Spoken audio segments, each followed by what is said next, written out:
Good afternoon, everyone. Thank you for joining. So today, I'm going to talk about some methods for measuring how much a generic system reveals about its secret inputs. And we'll work under a black box assumption. So we'll assume essentially no knowledge of the internals of the system.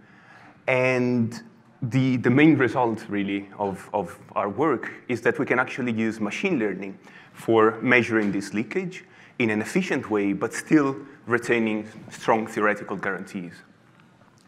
So, as I said, we consider a black box system. Now, as a system, you could think of a computer program. This could be a function.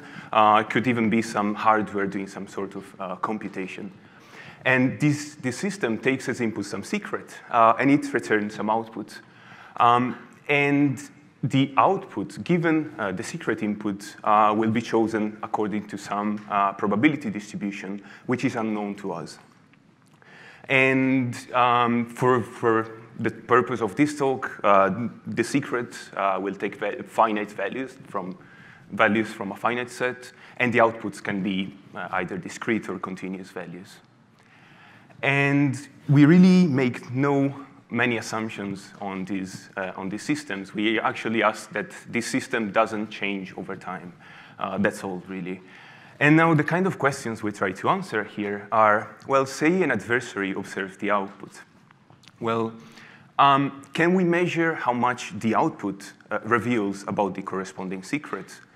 Or to phrase it kind of similarly, how hard is it for an adversary to predict the secret given the output? Now, this is, of course, a very general model, and it has several applications. Just to name a few, we have location privacy, so where the system could be a location privacy defense mechanism, which takes as input the location of a user, adds some noise, and returns a noisy location. And the beauty of this sort of model is that we don't really care about what's happening inside this system or how this noise is generated. And the goal, in this case, of course, of the adversary is to predict the true location of the user given the noisy version. Another example, of course, is side channels, and we are in the right session. So the one you see here is a simple timing side channel where the adversary tries to infer, say, the secret key given the computation time of some encryption cryptographic primitive. And finally, a particular case of side channel is network analysis, in which case the adversary may try to infer perhaps user behavior, which web page a user visits, given the encrypted network traffic. So we said that we would like to say something about the probability that an adversary can guess the secret given the corresponding output. And in this talk, I will just talk about the complement of this. So we'll look at the probability that he guesses incorrectly. But of course, we're not interested in just one adversary. We're interested potentially in all the adversaries. And in general, we call base risk the probability of error of the optimal adversary under this scenario. And on the basis of the base risk, we can actually derive some leakage measures, such as min-entropy leakage. So really, our goal now will be to estimate the base risk for a system. But now, of course, we only have a black box system. So what we will do is, well, we will make some queries to the system with our choices of secrets and look at the respective outputs. And from this sort of input-outputs data set, we will want to estimate the base risk. Now, there are two things we would like from an estimator.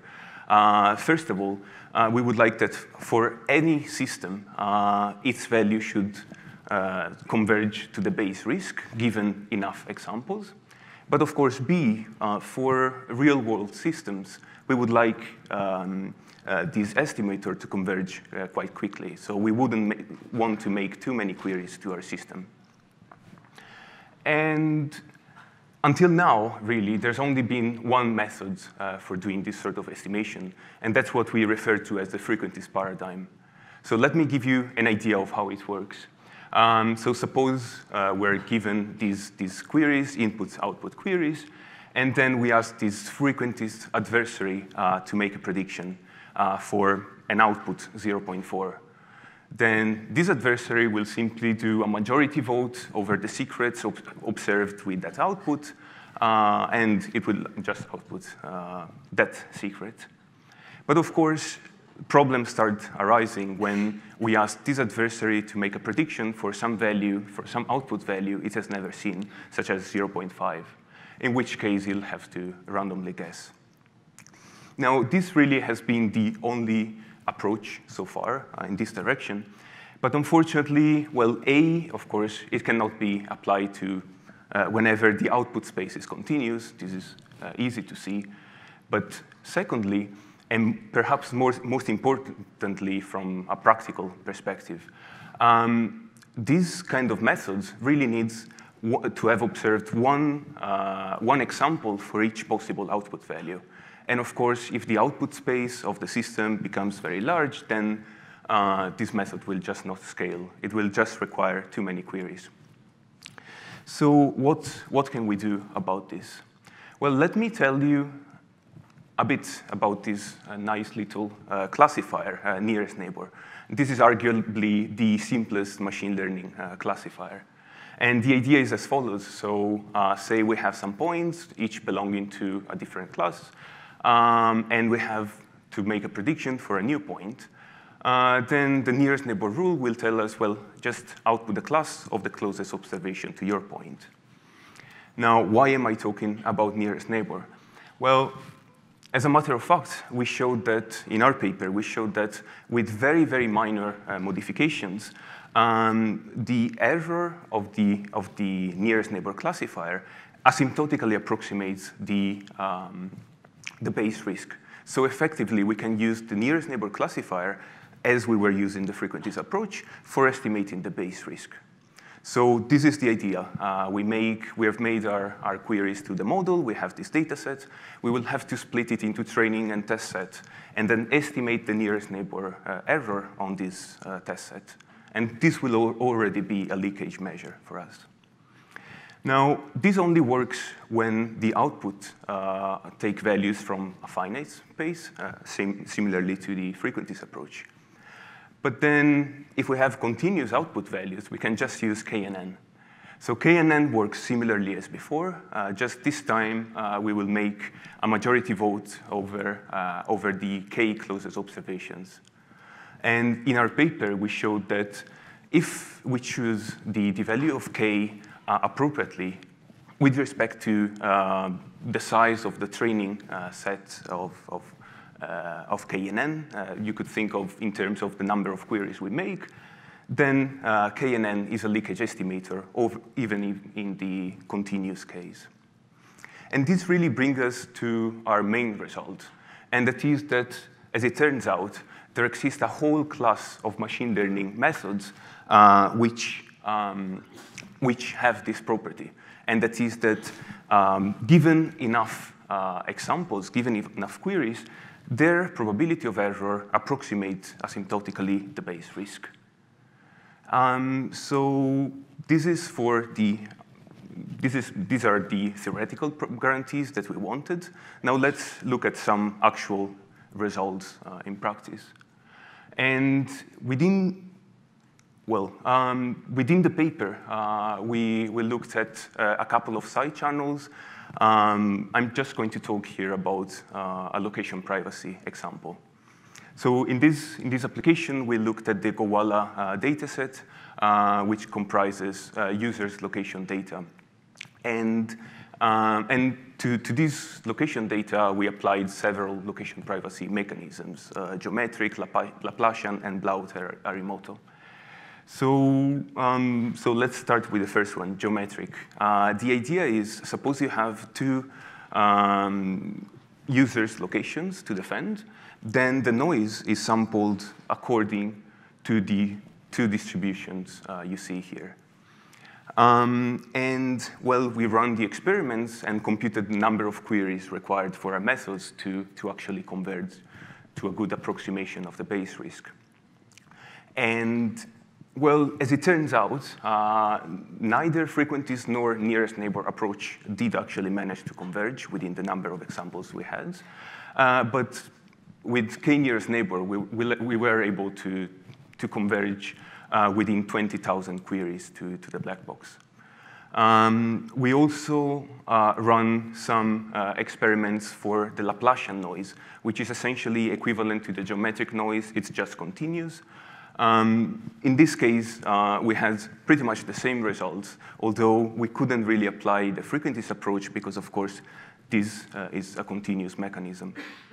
And note that in these examples I'm showing you here, nearest neighbor is always performing very badly, but in the paper you'll find examples where nearest neighbor was better than KNN. And finally, we applied our techniques to this mechanism, which is just some iterative mechanism which maps a user location into one of the points you see there together with their distribution. And in this case, well, we saw something weird. Well, pretty much all the methods were equivalent, although still KNN was slightly better. So why is this the case?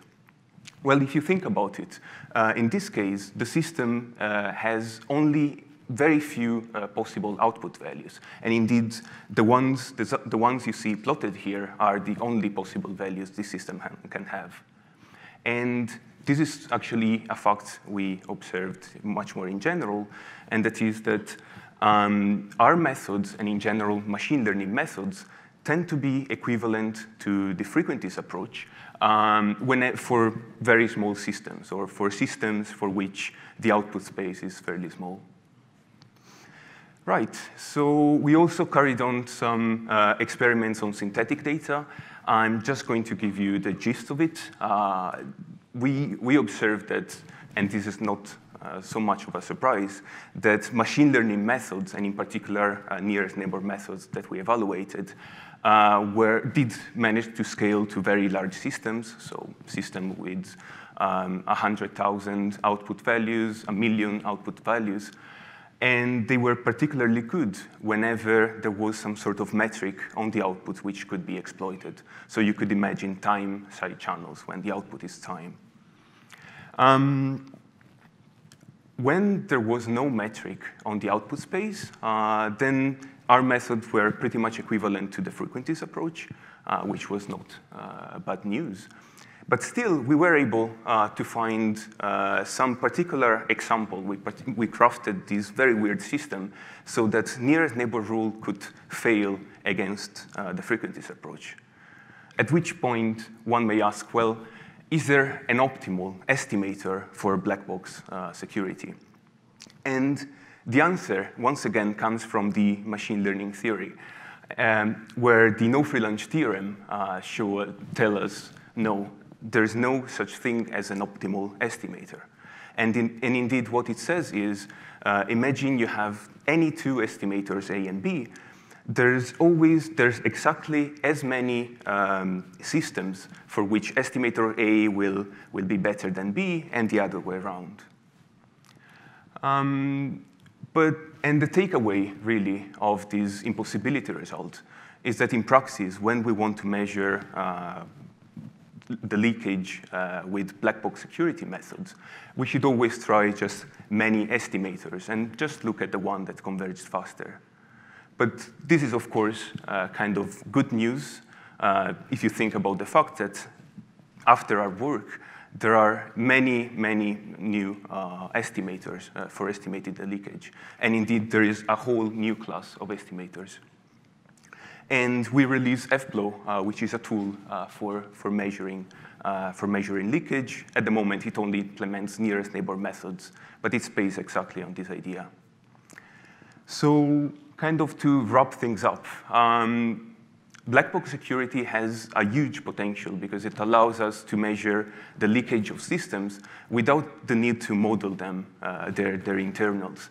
And of course, this is good in practice where sometimes systems are just too complex to analyze formally.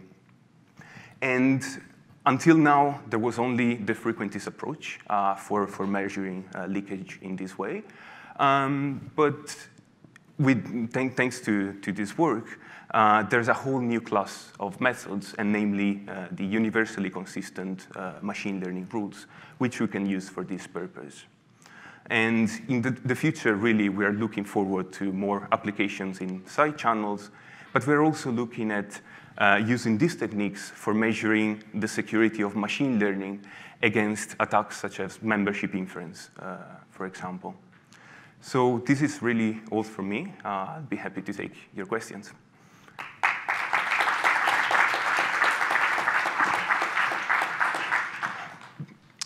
Thank you. Do we have plenty of time for questions? Oh, sure. Hi, Tom Benjamin, Perspective Labs. Loved the presentation. Question about what happens to your model in certain kinds of cases. So I'm curious, just in the example of the location privacy, what happens to what it is that your model is trying to express when you add in additional auxiliary information, like the fact that the person is more likely to be in the Walmart than the lake across the street? Okay. So the idea is that by measuring the leakage, right, we try to measure how much more information an adversary has once he observes the output, right? Now, of course, he may have auxiliary information of which we do not know. For all we know, he could know immediately the secret, right? So in that case, this, the knowledge of the output wouldn't give in any additional kind of information. So I'm not sure if this answered the questions. Yeah, okay, that's good, okay. Somewhat similar question. So you're assuming black box adversaries, but if they have more information, not necessarily about auxiliary information about the input, but about the black box, what does that do to the guarantees? Right. So as a matter of fact, when we talk about base risk or leakage, whatever we're trying to estimate, that also holds for white box adversaries. So the optimal adversary is called the base adversary, is one who knows exactly all the internal probability distributions or knows the internal algorithm, right? So what we are estimating here does hold for white box, yes. Great. Okay, unless there's any other questions, then why don't we thank Giovanni again.